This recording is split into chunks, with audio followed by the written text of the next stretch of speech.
56 years after an explosion that took the lives of 78 coal miners, more than 100 family members and locals gathered at the Farmington No. 9 Mine Memorial to remember those killed in the blast. In attendance at today's ceremony was West Virginia Senator Joe Manchin, a Farmington native who also lost family during the tragedy, as well as a Brazilian documentary filmmaker who came all the way to West Virginia from Florida to experience the ceremony firsthand. One thing for me was super important. We are here in this ceremony, so 56 years passed, and this accident never ends. When one worker don't return to home, this day stay open forever. We miss this person.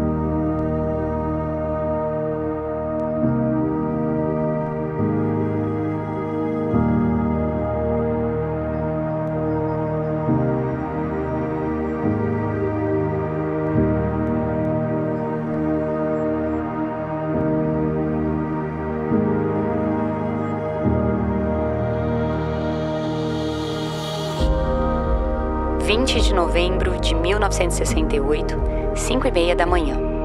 Um incêndio começa a acontecer dentro de uma mina em Farmington, West Virginia, nos Estados Unidos.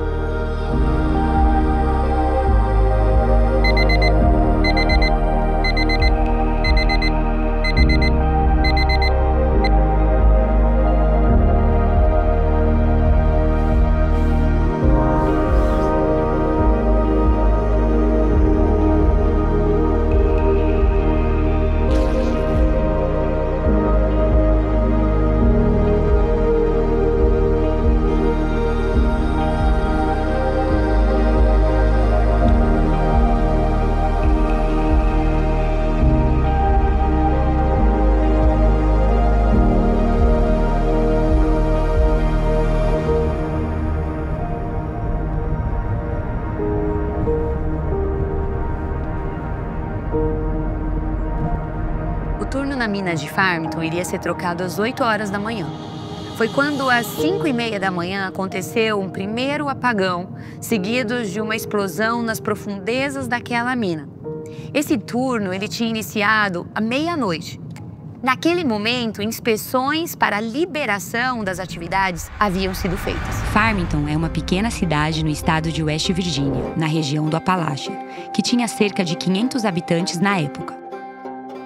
Esta região desempenhava um papel significativo na mineração americana e global, por várias razões. Appalachia é conhecida por suas vastas reservas de carvão, que foram historicamente uma fonte importante de energia nos Estados Unidos e em todo o mundo. Essa região contém algumas das maiores jazidas de carvão dos Estados Unidos. A mineração de carvão tem uma longa história na região de Appalachia, remontando a séculos. Essa atividade desempenhou um papel fundamental no desenvolvimento econômico e na formação das comunidades locais. A mineração de carvão é uma importante atividade econômica na região do Appalachia, gerando emprego e proporcionando renda para todas as comunidades vizinhas. Muitas cidades e vilarejos da região dependem da mineração como principal fonte de sustento econômico. O que talvez não se imagina são os desafios de segurança que envolve a atividade dos mineiros. Chego a pensar que ligar o ar-condicionado ou tomar um banho quente não deveria custar tanto. A mineração de carvão, depois da Segunda Guerra, por volta de 1968, estava no seu auge. Nas últimas décadas, com a transição global para fontes de energias mais limpas e renováveis, a importância da mineração de carvão na região de Appalachia está mudando. No entanto, a região continua a desempenhar um papel no fornecimento de carvão para o mercado nacional e internacional.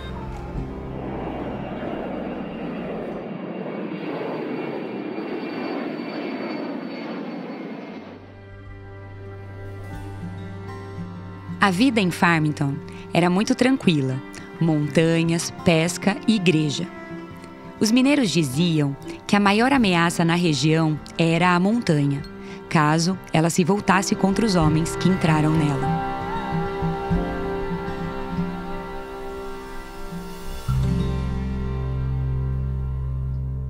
A mina envolvida no desastre em Farmington era a mina Consol número 9.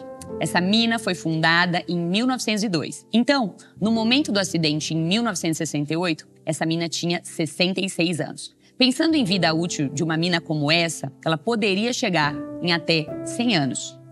Ela estava situada nas regiões de Farmington e Mannington, na parte oeste do estado da Virgínia. A mina empregava 320 funcionários em uma estrutura de várias centenas de milhares de metros quadrados. A mina funcionava na modalidade subterrânea e entregava 2 milhões de toneladas de carvão por ano. Os registros indicam que a mina possuía 6 alas principais, em um sistema de vários compartimentos em uma estrutura complexa, no leito de carvão de Pittsburgh, a mais de 90 metros abaixo da superfície.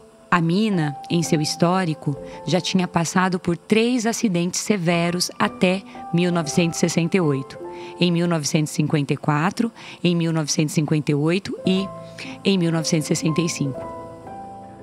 Na mina de Farmington, os trabalhadores eram uma mistura de mineiros muito experientes e novatos, cujos salários variavam entre 28 e podendo chegar a $33 por dia de trabalho.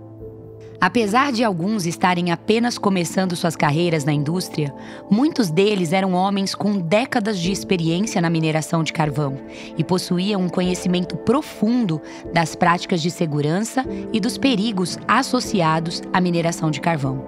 Dentre eles estava o pai de Joey Magna, Emílio Magna, chefe de seção. My name is Joe Magna. My dad had 30 years in the coal mines. And he was 48 years old. Emílio veio da Itália para a América com a sua família aos 3 anos.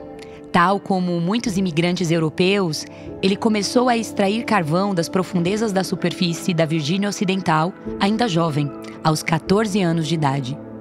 Emílio desceu a mina aquela noite em êxtase. Ele estava muito feliz. Aquele seria o último dia de trabalho no subsolo. O imigrante italiano de 48 anos estava celebrando junto com a sua família, pois no próximo sábado eles iriam inaugurar o posto de gasolina. E agora o trabalho seria ao ar livre, ao sol. Seu filho, Joey, tentou persuadi-lo, mas ele foi fiel e disse que precisava terminar o trabalho, da mesma maneira como ele tinha começado. So he took me up to my buddy's house to stay all night, and I told him, I said, "Don't go to work. And we'll go trout fishing." Well, he said, "No, I owe them that much." So he told me, probably the first time in my life, that he said, "Be good, don't get in trouble, I love you, and I'll see you tomorrow." Naquela quarta-feira, 20 de novembro de 1968, dia que ficou marcado na história da segurança do trabalho, Emílio e outros 98 homens foram para o subsolo da mina para o turno noturno. A temperatura estava abaixo de 0, a umidade e a pressão barométrica estavam baixas e o vento não parava de soprar. Considerando que a gente estava em novembro, uma época de frio extremo na região onde está localizada a mina, é natural de que exista uma mudança na dinâmica dos gases dentro do ambiente, né? Principalmente o metano e o monóxido de carbono, que são gases presentes nessa condição, com a temperatura associada à baixa pressão atmosférica, naturalmente eles se tornam mais densos, dificultando a circulação do gás. Isso faz com que a gente tenha, obrigatoriamente, a necessidade de ter sistemas de exaustão funcionando para que a gente tenha uma condição de trabalho segura dentro da mina e não um acúmulo de gases que possam favorecer uma grande explosão no caso de uma ignição. My name is Sharon Clellan. Maiden name was Cartwright. And my daddy was David Cartwright, and he was killed in the number 9 mine explosion. There were 5 of us. The oldest was 10, and the youngest was 11 months. The night that this happened, Daddy didn't even want to go to work that night. He was sick, wasn't feeling very well. And my mom kept counting, David, you don't want to go to work, don't go to work. And he said, but if I don't go to work, it don't put food on the table for my children. And so when Mom went to bed, we could hear her praying, keep your hand on David, keep him safe, bring him home to us again. Enquanto os mineiros trabalhavam, seus familiares dormiam. Um mecânico é chamado com urgência para corrigir um problema elétrico. Houve então uma rápida interrupção de energia, que logo voltou. Porém, do lado oeste da mina, ninguém atendia o rádio. As luzes começaram a cair e a mina começou a tremer.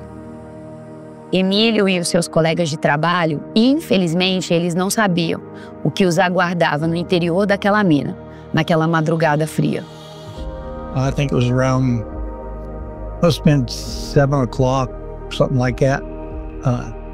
Danny's mom hollered up and said, "Where does your dad work?" And I said, "Farmington number 9. And she said, "It blew up." Ao que tudo indica, aquele primeiro tremor por volta das 5:30 da manhã era a primeira de uma série de explosões que aconteceriam naquele dia no complexo de minas subterrâneas de Farmington. As explosões na mina de Farmington foram intensas devido à presença de uma grande quantidade de gases inflamáveis acumulados nas galerias da mina. A liberação de metano durante a extração de carvão é inerente ao processo, uma vez que esse metano está armazenado em fissuras e poros dentro da própria rocha. Então, à medida que a exploração vai avançando, esse metano ele vai se liberando, criando uma atmosfera explosiva dentro do ambiente, que associado ao pó de carvão também inerente à própria extração do carvão, são gerados poros, isso causa uma atmosfera que necessita um cuidado ainda maior dos profissionais que estão envolvidos no trabalho. No momento da explosão, a mina liberava 8 milhões de pés cúbicos de metano a cada 24 horas, mais do que o dobro da primeira ocorrência em 1954. Os moradores contam que o som das explosões foi audível a uma grande distância, alertando os residentes locais e das cidades vizinhas da grande tragédia que estava acontecendo no interior da mina. It was about 8 o'clock when us kids started getting up. We seen Mom, and she was sitting at the table drinking her coffee, but yet crying. And Kathy, the oldest one, asked her, "Mom, what's wrong?" And she said, "I just received word from our pastor." It was our pastor's husband, in regards to an explosion at the mines in which Dad was in. And I was Daddy's girl. I'm the middle child. I was Daddy's girl. And I'm like, okay, but Daddy's coming home. He'll be home. And hours went by and still nothing. Seeing him on Sundays, he would go to a radio station and he would always sing on the radio station, and he took my oldest sister, and then finally I was 3 years old, and I kept saying, "Daddy, please take me, please take me." He said, "No, you'll never do it, no." And then finally this Sunday morning, Mom says, "Just take her. If she doesn't do it, don't take her no more." And that's where I begun singing at. Because my daddy took me to this radio station, and we did sing. And I don't know if you guys, if anyone is familiar with the song, He Touched Me. But my uncle has the last tape of me singing that song, He Touched Me. And what a joy it was to be able to sing with my daddy and now not be able to. Explosões em minas de carvão podem produzir ondas de choque que viajam a grandes distâncias e causam vibrações perceptíveis no solo. As explosões na mina 9 lançaram uma nuvem de fumaça a mais de 45 metros de altura da boca da mina. Uma delas foi capturada em uma foto icônica do então fotógrafo da Gazeta de Charleston, Lawrence Pierce.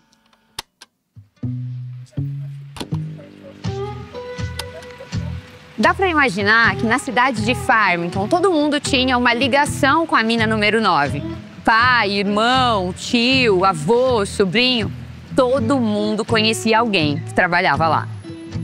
E essa era a história de Paul, um dos mineiros mais jovens que estavam na mina naquela noite. Ele havia se casado ainda durante o ensino médio com uma das garotas que moravam perto da mina. My name's Judy Snyder Henderson Kuhn. I grew up in this area, just across the hill from Farmington No. 9 mine that exploded in November 20, 1968. I can tell you that the No. 9 mine was the big employer of the area, so of course everybody went to work there. And although it was a big employer, it was not particularly safe. Quando souberam do acidente, as famílias dos mineiros correram para a sede da mina para saber notícias de seus familiares. It was a store. It was a company store. So everybody gathered there, and we stood outside, frigid cold. Old man wasn't cold. The state police was driving back and forth. People was gathering. We seen some of the rescue team coming on the slope on a man trip. We waited inside for somebody to tell us something, which nobody did, because they didn't know anything. One of the constables made a statement that the rats are probably eating the bodies. Yeah. So that didn't go well with me.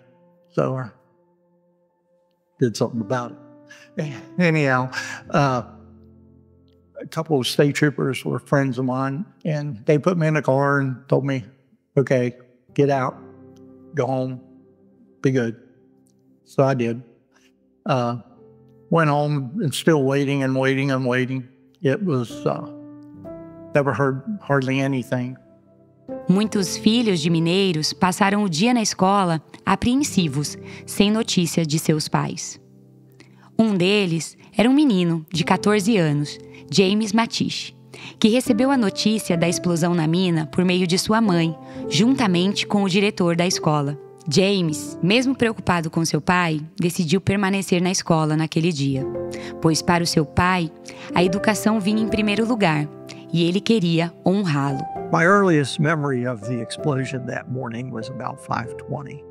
I was in a deep sleep, and all of a sudden I just felt my whole body shake. And I looked at the clock, and it was about 5:20. And I was finishing a dream in my mind where there were men in the mines, and one of them was yelling, "Fire in the hole, fire in the hole, fire in the hole." And next thing you know, there was this huge explosion, and everything just lit up, and then it went dark. And I don't know why that was on my mind, other than the fact that my dad had been injured in the mines a few weeks before that. And my mom and him were talking as I was going to sleep. And we lived in a small coal mining camp, so the houses were small. And even though I was in a different room, I could hear them talking. And she was telling him that he needed not to go to work this evening. And he said, well, we've got a son we've got to raise, and want to make sure he gets an education and does something with his life. And she continued to insist that he not go to work that evening. But he said, no, he said, I'll think about what you're saying. That morning we got ready, went to school, went about my morning, went to class. And I believe it was I think it was the second period, I got called out of class by the assistant principal, or maybe it was the principal at the time. And when I went out in the hallway, I saw my mom, and she was there crying.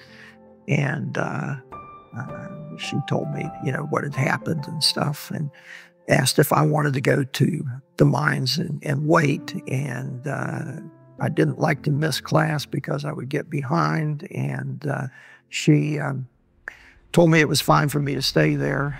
And that she would get in touch with me if anything changed. Grande foi a dificuldade de acesso à mina número 9 pelas equipes de resgate. Dentro da mina tinha uma instabilidade estrutural devido aos incêndios e explosões e também a presença de gases tóxicos. Tudo isso tornou o resgate muito perigoso.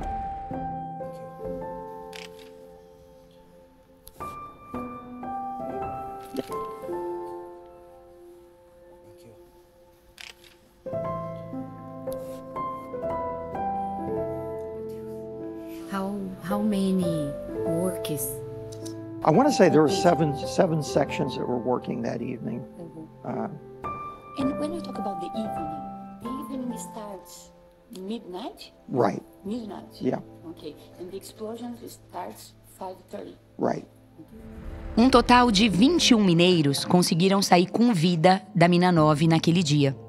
A sua maioria resgatados por um guindaste que desceu uma caçamba por um dos poços da mina. So they brought the bucket in to drop down and lacked 20 feet of reaching them.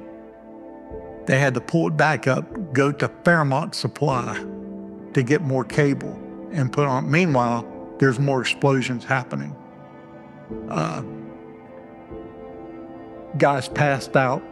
They finally got the cable in. I just couldn't imagine what them guys went through, you know, and we was hoping that my dad was one that was coming out, but it didn't happen. 24 horas após as explosões, aquela tragédia já era notícia nos principais jornais nacionais e internacionais. Em Farmington, naquele dia, nenhuma criança foi para a escola. As 12 escolas do condado estavam fechadas. O jornal New York Times postou uma matéria sobre o histórico de violações de segurança que a mina 9 já colecionava. O presidente da União de Trabalhadores Mineiros da América, Tony Boyle, prometeu em uma coletiva de imprensa lutar por melhores regulamentações de segurança para os trabalhadores das minas. There were many news reporters there, magazine people. Yeah, this was the first time I've ever known that to happen. I have all the newspapers with the pictures, everything. That's the biggest thing that I've ever known to happen. Remember the press.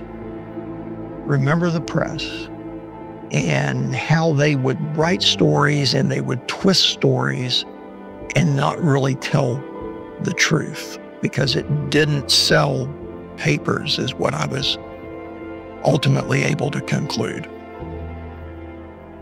That was unbelievable. The pastor's husband, that he came and the morning of the explosion, he came and told Mom about the explosion. And every couple of days he would come and update my mom. She really never got no notification from the mines itself pertaining that our dad was never coming home. It came from the pastor's husband. Yeah. It was just like she was out in left field somewhere and no one cared. And it was sad. Seeing our mom cry herself at night and pray at night. Knowing deep down inside, she knew deep down inside he was never coming home.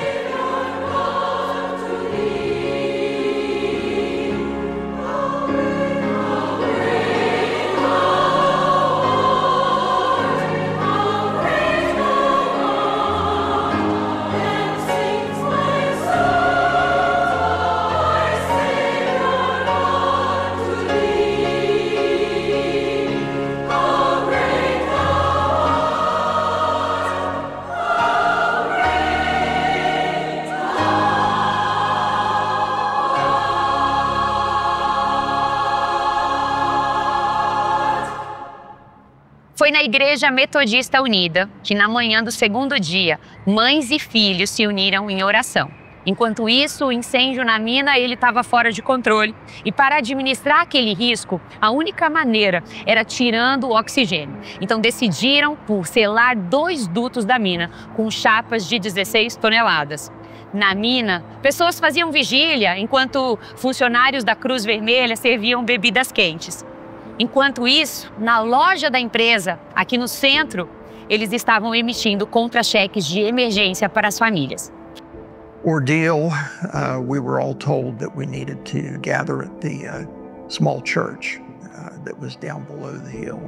And so we all gathered there. And I want to say, you probably had, 70-some wives. You probably had, if the number stands right in my head, it was maybe like 250 or 350 children. And everyone gathered in that small church. And it was something that you never, ever want to experience, to have that many people in one place at one time being told that the 78 men that were trapped in the mines were being left there for dead. It was horrendous. The yelling, the screaming, the wailing, just something that you just can't comprehend. Ao final do segundo dia, a mina continuava a queimar.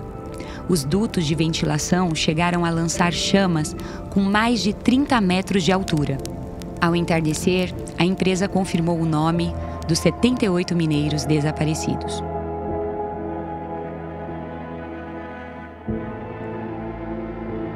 A madrugada do dia 3 começou com uma explosão bem forte. A explosão disparou para cima um tanque de 1.000 galões. Os detritos da explosão foram encontrados a 1 quilômetro de distância.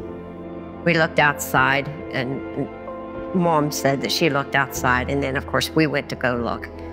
And she said the sky was a reddish-orange color. And she said she knew, deep down in her heart, Dad was never coming back home. Uma mina de carvão, ela é composta por diversas galerias interconectadas. Quando a gente tem um cenário de uma explosão, como a que aconteceu no acidente, é natural que a gente tenha um incêndio de grandes proporções e que ele vai se propagando pelo interior da mina. Associado a isso, a gente tem um comprometimento das estruturas, o que dificulta muito qualquer iniciativa de resgate, desde a extinção do incêndio até iniciativas de resgate das vítimas do local. Neste momento, algumas decisões difíceis começam a aparecer. Devido à gravidade da situação, os resgatistas eles enfrentam um dilema moral. Seguir arriscando suas vidas para tentar resgatar os mineiros ou interromper a operação.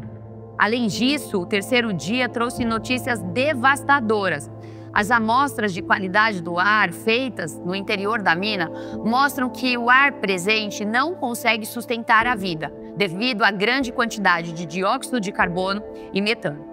A única ala da mina em que as amostras de qualidade do ar se mostraram positivas foi a ala leste, justamente uma ala onde as explosões não aconteceram. As famílias permaneceram em vigília na igreja. As escolas reabriram, mas algumas crianças não voltaram. Algumas até se recusavam a comer.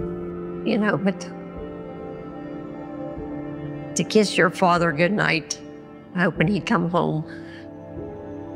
Oh, and that was something else too. You know, I always said I was Daddy's girl. I wouldn't even eat breakfast until my dad got home. I don't completely remember, but Kathy said that it was several weeks before I ever ate breakfast. A tristeza era grande em Farmington. Enquanto alguns criam que os mineiros desaparecidos seriam resgatados com vida, outros começaram a desistir, assumindo que se tratava de uma realidade da profissão. A realidade nos mineiros na Mina 9 era essa. A mina estava no seu pior estado de conservação, o pó de carvão chegava até o joelho. A falta de um sistema de ventilação adequado pode ser atribuído a algumas razões, entre elas, falta de manutenção. Você pode até ter um sistema de ventilação instalado, mas se a manutenção preventiva, corretiva não for feita adequadamente, esse sistema logo se depreciará e não vai funcionar de modo adequado. Falta também de uma regulamentação adequada, por quê? Porque algumas empresas decidem operar sem ter um sistema, sem seguir parâmetros adequados para uma ventilação. Também pode ser atribuída à falta de conhecimento. Qual é a relação de perigo, de risco que está associada a um sistema de ventilação adequado? E, claro, a falta de investimento, a condição segura para operar, priorização desses investimentos. Quem está priorizando? Quais são os investimentos mais importantes para a gente poder garantir a segurança, o bem-estar e, logo, a produtividade no interior da mina? And I remember him the weekend before the explosion talking and saying how the conditions in the mine had changed and deteriorated, and there wasn't enough rock dust, that they were working in coal dust knee deep, and that he was afraid that the mine was going to explode. But if they would have just listened to the men, that it was bad down there and they couldn't hardly breathe, they couldn't hardly function. If they weren't so dead set on meeting quotas, you know, they had, Dad said they had quotas they had to meet. They had to go so far every night. If they weren't worrying about that and worried more about the safety, then I don't believe this would have ever happened. Neste dia, as equipes começaram a fechar alguns poços e abrir outros 2, em um local mais próximo de onde os mineiros poderiam estar. A companhia fez uma conferência e falou das novas perfurações, porém o progresso lento irritava as pessoas que questionavam. Vocês não estão tentando porque estão achando que não tem ninguém lá. Vocês têm que tentar. Tem um irmão lá. Sabemos que ele está vivo. Você precisa fazer contato. A empresa simplesmente respondeu: há um limite para o que podemos fazer. The waiting was terrible. You think you've got it bad, but you look at another family that had, I think it was 14 or 16 kids. How in the world, that woman, I mean, she had her way to heaven way before anybody even thought about it, to have that many kids. And in the evenings, I would end up going to the mines. And when I say going to the mines, it was actually a little company store that was located where the slope entry was to the mines. And everyone would gather there, and we would wait for briefings from mine workers, from Consol, from whoever had information that they were going to give. And we would wait in earnest for them to give information to us. None of the information that came out was ever good. It was always, bad news, it seemed like. Really wasn't much hope at that point in time. Naquela altura do campeonato, a empresa responsável pela mina número 9 já não podia fazer mais nada que garantisse que aqueles mineiros fossem resgatados com vida. Mas existe sim uma série de medidas que poderiam ter sido tomadas antes para evitar que um acidente como esse tivesse acontecido. O acidente de 1968 não foi a primeira grande tragédia dessa empresa. Muitos sinais ao longo dos anos foram sim ignorados. E aqueles mineiros sabiam que estavam trabalhando sob condições extremamente perigosas. Em condições de frio extremo no exterior da mina, quando o sistema de ventilação deixa de funcionar, alguns sinais de alerta são bastante perceptíveis. A gente tem naturalmente um aumento da temperatura no interior da mina, uma dificuldade das pessoas em respirar porque o ar se torna mais denso e uma presença bastante significativa de poeira nos locais. Quando viram o primeiro corte de energia, naquele dia do acidente, os mineiros eles não perceberam a gravidade da situação, já que cortes de energia eram comuns e os dispositivos de segurança eram desligados com frequência. Havia muito gás, pouco ar, muito pó de carvão e pouco pó de rocha. Eles lutavam bravamente contra a poeira que impregnava sobre as máquinas e equipamentos. But what we found out, my husband didn't always tell me, and I know some of the others didn't either, but when there was a bad time going on in the mines, if the air was bad or if the fan was down and they were walking out, they didn't always tell you because they didn't want you to worry. But I found out after the fact that the fan in the mine had been down that night, and nobody warned him. And so the gas spilled up and it exploded. Importante salientar que 4 meses antes do acidente, um dos compressores da mina pegou fogo. Foi evidenciado que inspetores deixaram passar as não conformidades e situações de risco. Eles pediram ajuda para sindicatos, gerentes e até mesmo funcionários estaduais da mineração. Em 1967, foram realizadas 3 inspeções que falavam especificamente do pó de carvão acumulado. Em 1968, antes do acidente, o mesmo cenário é evidenciado nas inspeções. 19 dias antes da explosão, uma nova inspeção apontava para a mesma situação, além do risco de incêndio por acúmulo de metano. Told us that they were going to blow the top of the mountain off because they're not rock dusting, they're not maintaining ventilation, the stoppings are back, and he was really worried. A poeira era tão espessa no interior da mina que algumas vezes os trabalhadores não conseguiam se ver. Quando eles levavam para o líder essa situação, os líderes logo respondiam: se a situação está acontecendo do jeito que você está comentando, é porque alguém não está fazendo o seu trabalho. Então os mineiros pensavam: o que os nossos líderes entendem ser de fato o seu trabalho? Quando eles levavam esse tema para o Comitê de Segurança da unidade, pouca coisa acontecia. Esses mineiros foram capazes de prever sua própria morte antes de novembro de 1968. O presidente da empresa, John Corcoran, fez uma declaração nesse dia prometendo que não selaria a mina enquanto houvesse alguma chance de alguém vivo lá dentro. Fizeram 2 inspeções, porém trouxeram poucas informações e quase nenhuma esperança às famílias dos mineiros. Alguns familiares recusaram retornar para suas casas, optando por dormir na igreja. A pergunta que pairava no ar era: por que os mineiros não conseguiram sair da mina?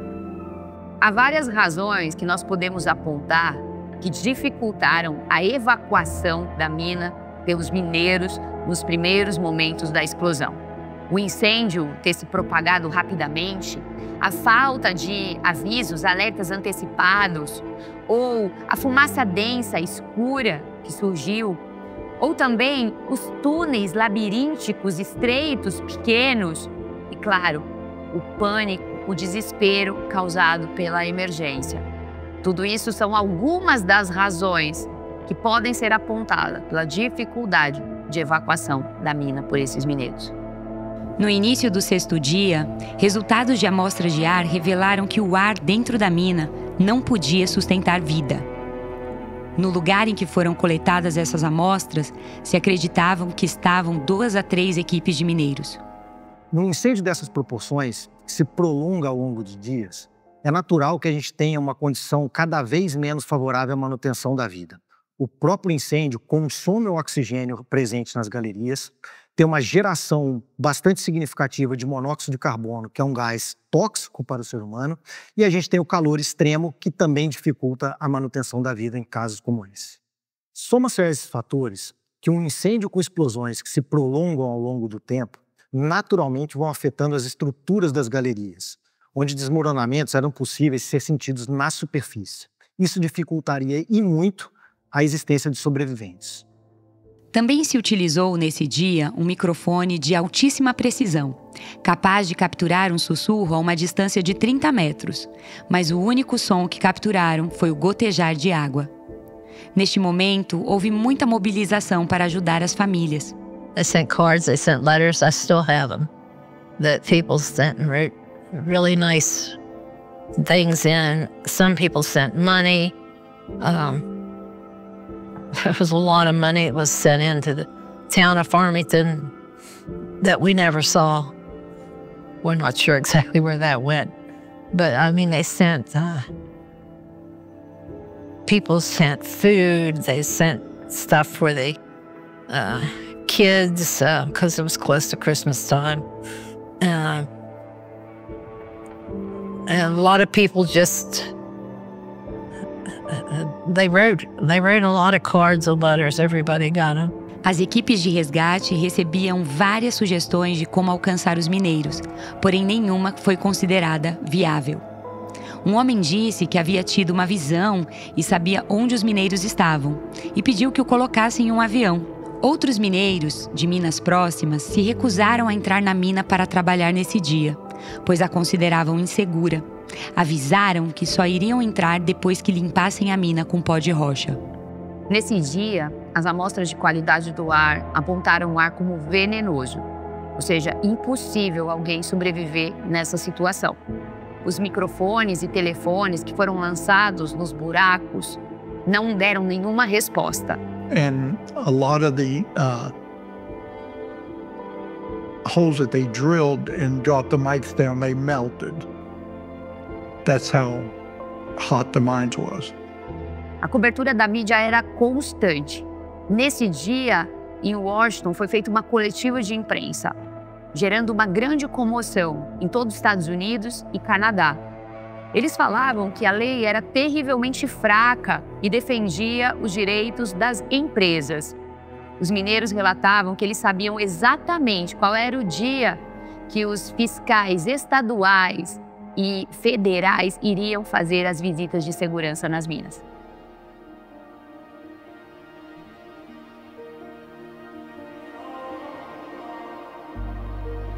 Com certeza, algumas medidas, se fossem implementadas, poderiam evitar esse acidente. Começando pelos processos de lições aprendidas.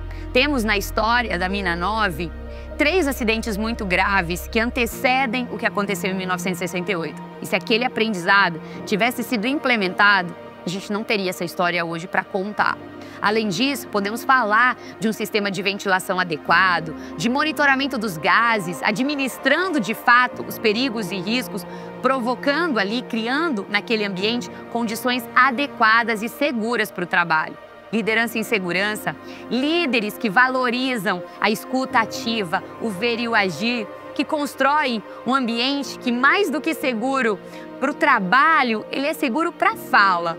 Uma forte cultura de segurança entre todos os envolvidos, entre todas as partes envolvidas.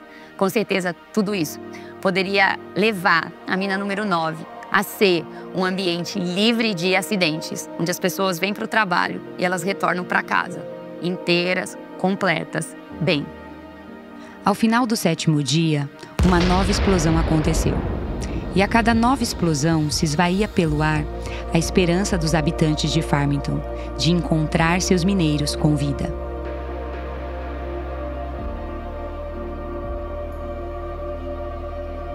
O dia 8 era véspera de Dia de Ação de Graças. Neste dia, o alarme tocou por 20 minutos e colocaram novamente microfones nos poços. Não houve resposta. Apenas som de água.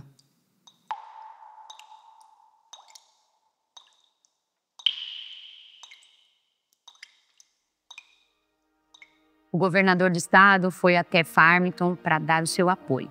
Naquele dia, cestas de Thanksgiving foram distribuídas para as famílias. Algumas famílias, elas se recusaram a receber essas cestas. Uma esposa, então, disse: "Sabe o que eu quero? Eu quero ouvir vozes, eu quero que Deus dê algum sinal." Enquanto isso, as amostras de qualidade do ar no interior da mina continuavam apontando o ar como venenoso e incompatível com a vida.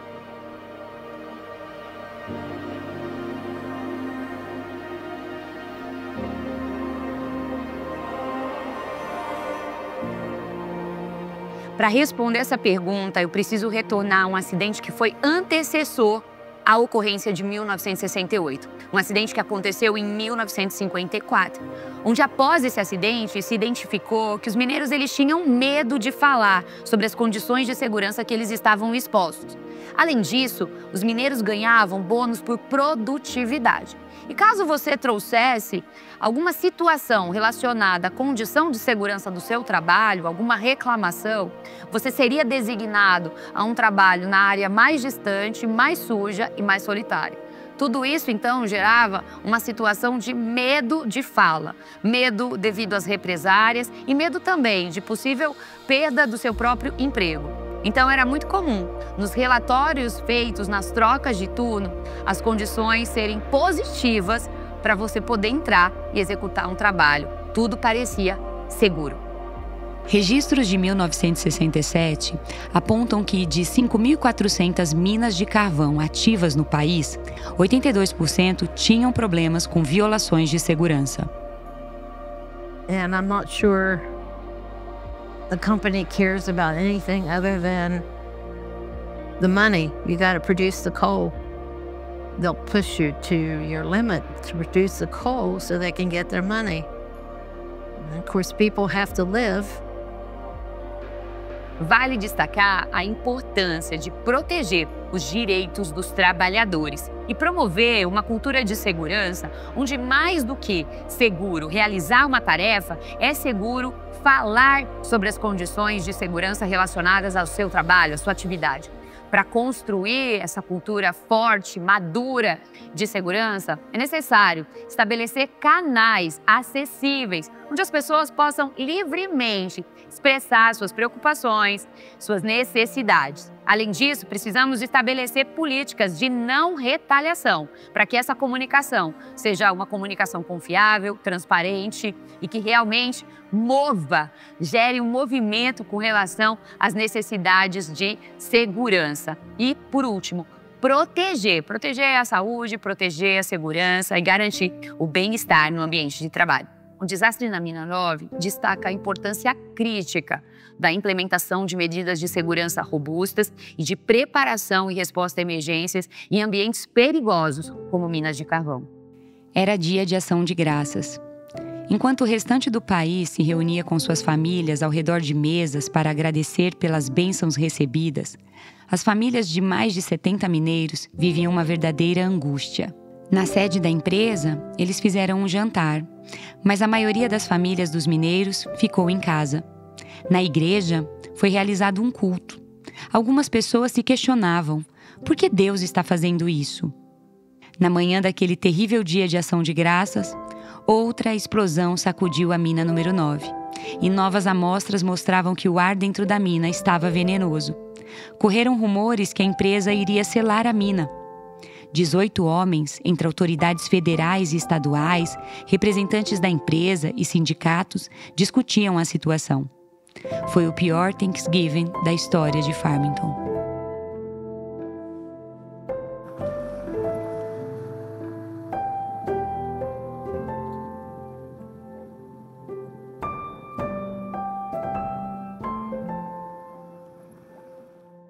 Sim, é possível identificar que naquele momento os profissionais estavam em fase de desenvolvimento. Já existiam cursos específicos, inclusive, de segurança e mineração, porém menos abrangente. Existia um aumento da conscientização sobre a importância do tema. Algumas empresas, inclusive, já começavam a contratar profissionais de segurança para auxiliar, para ajudar na administração dos riscos. O momento era de transição.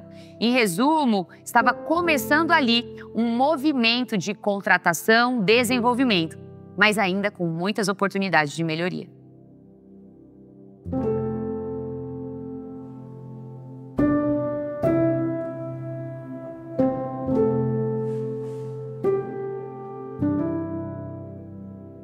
O ar dentro da mina estava venenoso. E mesmo que aqueles trabalhadores eles tivessem sobrevivido às 20 explosões e às demais explosões menores que aconteceram, mesmo assim eles ficariam sem ar. Então, infelizmente, naquele momento, a única solução para administrar aqueles perigos era selar a mina. And of course, the issue that you had at the time was, well, if they were still trying to get air into the mines for the miners, are you then fanning the flames from the explosions and creating, a worse situation that caused it to continue to boil up all those times? Normally if there's an explosion, from what I've heard, there's an explosion and that's basically it. This one continued to churn and burn and blow up. Então, no 10º dia, convocaram as famílias para irem até a igreja.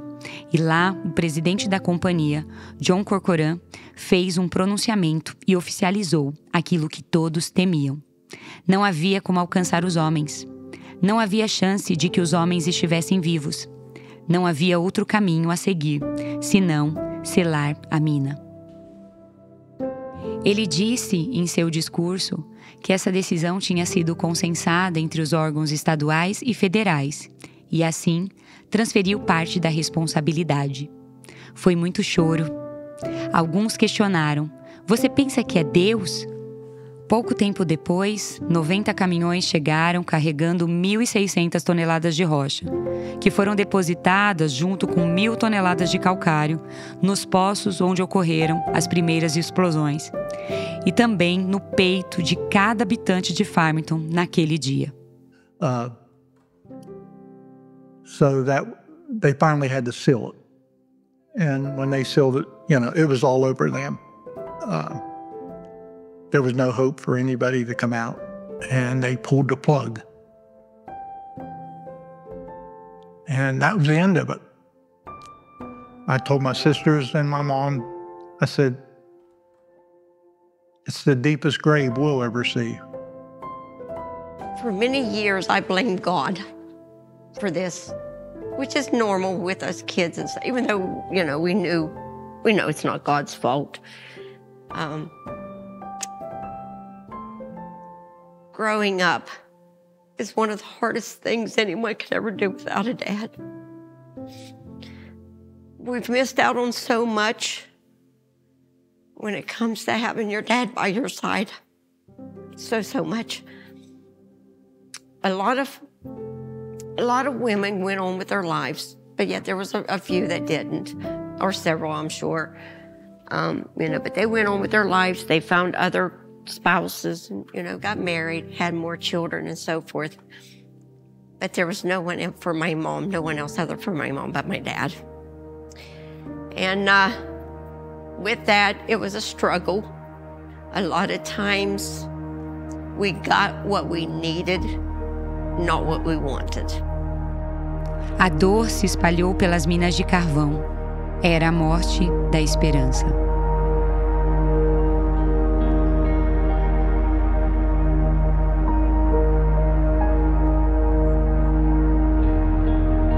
O dia amanheceu mais frio e mais cinza.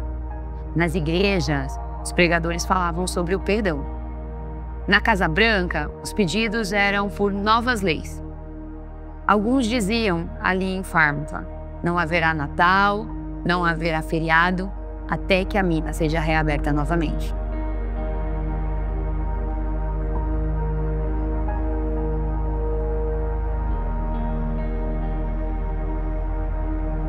Iniciou-se neste dia a investigação do acidente da mina número 9. Foram convocados 84 testemunhas, porém, somente 47 compareceram para as audiências que duraram 3 dias. Entre eles, o capataz, que entregou o turno e não assinou e não preencheu o relatório do turno antes de deixar a mina. Verificou-se que as inspeções no sistema de preparação e resposta à emergência eram feitas aos domingos por 2 funcionários da mina ao longo de 4 horas. E isso era praticamente impossível, já que a mina tinha uma dimensão de 22 quilômetros quadrados. Isso ficou escancarado ao longo das entrevistas, dos testemunhos do processo de investigação, porque era realmente impossível realizar uma inspeção como essa com segurança. Ficou revelado ao longo da investigação que o sistema de ventilação estava danificado e comprometido há anos. I don't know that they'll ever know for sure, but I do know that there were reports of the ventilation system having gone down and it being ignored, the miners having to walk out of the mines because the fan system, there was a device called the Femco alarm system that was supposed to set off alarms in the bathhouse and maybe elsewhere to let people in authority know that the fan was down, that when the fan goes down, the ventilation's messed up in the mines.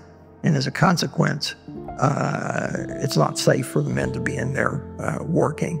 And there was some evidence that was uncovered at some point in time that established that there had been a set of jumper cables used to bypass the FEMCO alarm system so that the alarm was not sounding. And if the alarm was sounding after so long, as I understand it, then the power would shut down in the mines, and that would cause the men to have to walk out. And that's what happened. We know that's what happened, but we didn't learn this in time for our lawsuits to do any good. They told us the statute of limitations had run out.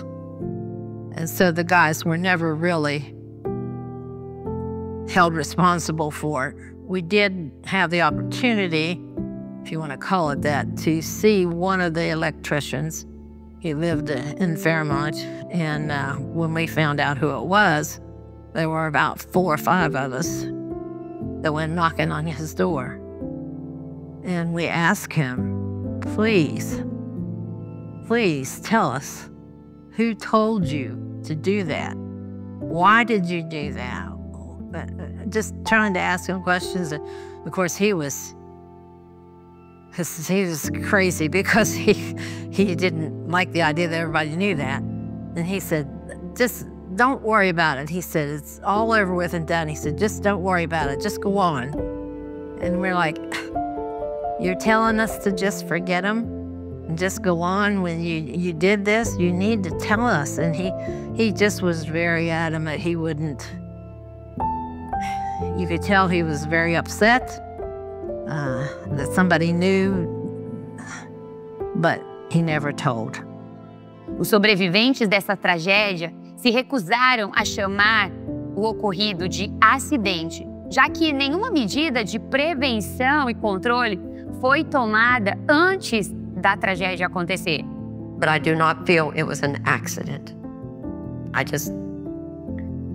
I feel that it was all about the mighty dollar and not about the men, the workers. And I'll go to my grave believing that it was, I shouldn't say this, but to me it was just murder. They killed these 78 men because they wouldn't listen. I don't believe that there's such a thing as an accident in the mines. It's self-made. If you stop, look, listen, and think, it won't happen. Everything is man-made. Everything is man-made. If stoppings are back, the ventilation ain't up. If you don't have enough mean air going around the miner. Just to think, if he had had the proper gear, the proper ventilation, I could possibly have had my daddy. My family would have had our daddy. Wouldn't have had to struggle like we did. Gary Martin, he was one of the guys in the bucket, the last ones to come out. I said, Gary, what do you actually think happened? And he looked at me, said, murder 178 times.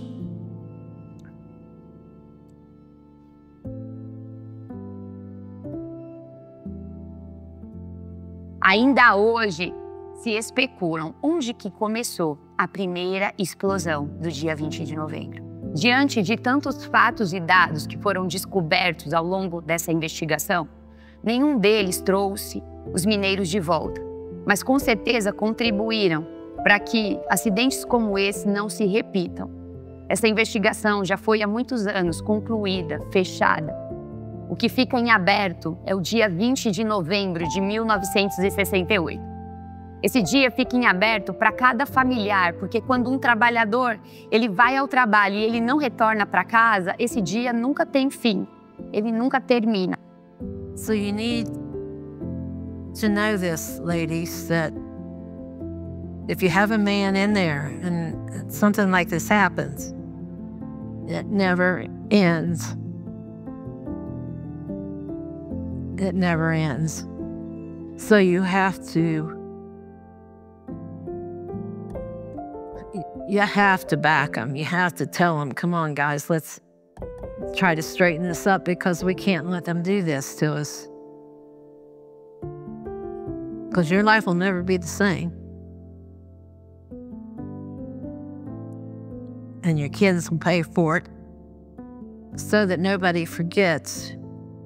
Because if they forget, it'll happen again.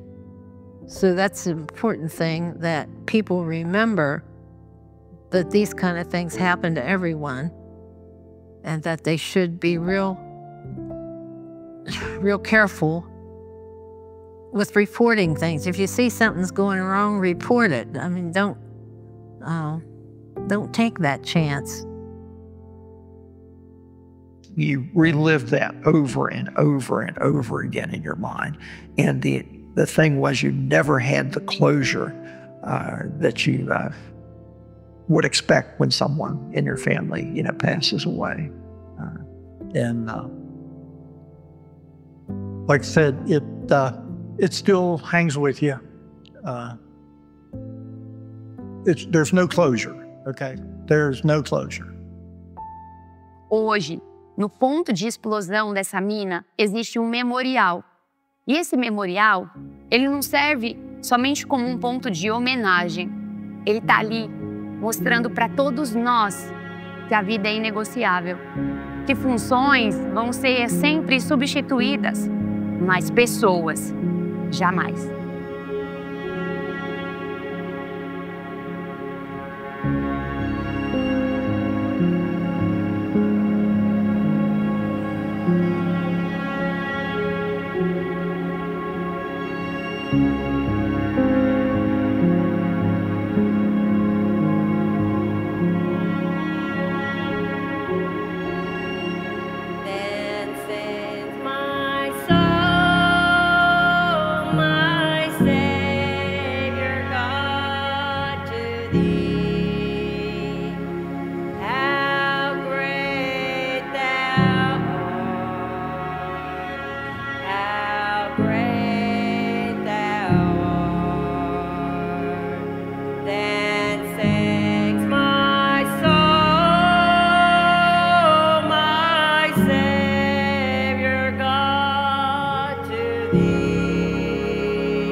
Se as famílias dos mortos encontraram alguma paz, foi em tornar a mineração mais segura para milhares. Contar essa história não é contar somente sobre algo que arruinou muitas vidas. É também contar sobre algo que salvou muitas vidas, já que um ano depois o Congresso americano aprovou a histórica Lei Federal de Saúde e Segurança em Minas de Carvão.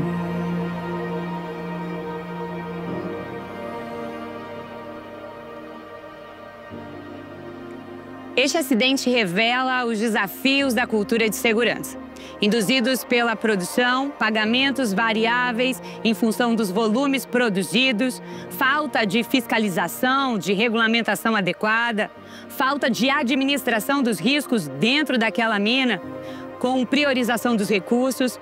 E, além disso, um ambiente que, mais do que inseguro para o trabalho, era inseguro para a fala. Aqueles mineiros eram constantemente ameaçados e viviam um dualismo. Como vou prover para a minha família? Famílias relatam que eles conseguiam identificar os riscos, mas tinham medo. Algo que é fundamental colocarmos em foco é que nós não podemos esperar o acidente para a gente poder enxergar as causas e todos os fatores que contribuíram. É muito fácil apontar causas com uma investigação concluída, mas é necessário hoje um empoderamento para a cultura de segurança. Essa cultura que se manifesta em cada escolha, em cada decisão, em cada atitude, em cada comportamento, em cada hábito, que se inicia com líderes que são exemplos, líderes que são influenciadores, líderes que estão no caminho do acidente para impedi-lo de acontecer. Mas a pergunta Mais importante, como construir uma forte cultura de segurança? Uma cultura madura, uma cultura que aponta para a antecipação, uma cultura que aponta para a prevenção do acidente? Parafraseando Peter Drucker, temos que falar que a cultura come a estratégia no café da manhã. Uma cultura que é baseada em atitude, não em teoria, em prática, não em teoria. Uma cultura que vai além de como eu gostaria que as coisas acontecessem, mas reflete como as coisas de fato acontecem. Essa cultura que reúne o que eu acredito com o que eu não negocio. E são esses princípios que vão se desenvolvendo ao longo do tempo e vão amadurecendo e apontam para níveis de maturidade. Iniciando ali no patológico, onde nós temos uma negação da cultura de segurança, um nível reativo, onde nós reagimos às ocorrências, aos acontecimentos de segurança, o nível calculador, onde nós nos tornamos cumpridores de regras, procedimentos, checklists, o nível proativo, um nível independente, onde nós assumimos que a segurança começa comigo. Assumimos que a segurança não está dentro da segurança, que ela não está dentro dos protocolos, mas ela inicia comigo. Eu sou o dono da segurança, eu me torno esse dono da segurança e essa segurança sai de dentro dos banners das empresas e ela está encarnada dentro de mim. E essa cultura continua evoluindo para um nível sustentável, onde a melhor definição encontrada, paixão genuína para a melhoria contínua. Todos queremos ter uma forte cultura de segurança, mas antes de apontar a direção, é preciso entender onde nós estamos. Qual é o nível de maturidade atual? Enfrentar esses desafios e, a partir daí, traçar, sim, um plano de excelência em segurança. Como uma cultura forte se manifesta? Mais do que números para traduzir uma forte cultura de segurança. É preciso olhar para pessoas retornando para casa, todos os dias, inteiras, completas, bem. Essa é a melhor tradução de uma forte cultura de segurança, que chega antes da execução da atividade. Ela chega no cidadão. Ela torna esse cidadão capaz de discutir a segurança, de trazer a segurança para todas as suas atividades, porque o próximo trabalho não pode ser o último.